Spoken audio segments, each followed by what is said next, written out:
Guys, good morning. Ito yung puro ng kape guys, o kaya barako kung tatawagin.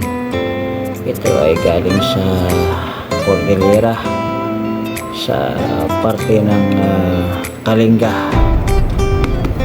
Ito, magpapainit ako para magkakape ako guys. Okay, isang kutsara lang guys. At dito ko na isasalang. Tama na ito guys.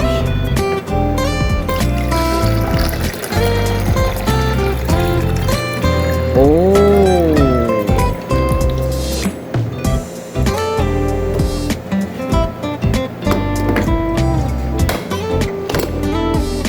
guys, itong kape na ito ay galing sa Cordillera.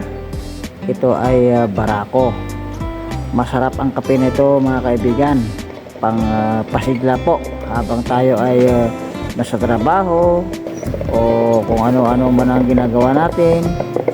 At maganda rin po sa mga katulad ko na nagdra-drive sa mga motor mga kaibigan o kaya sasakyan. Okay guys, tapos na guys.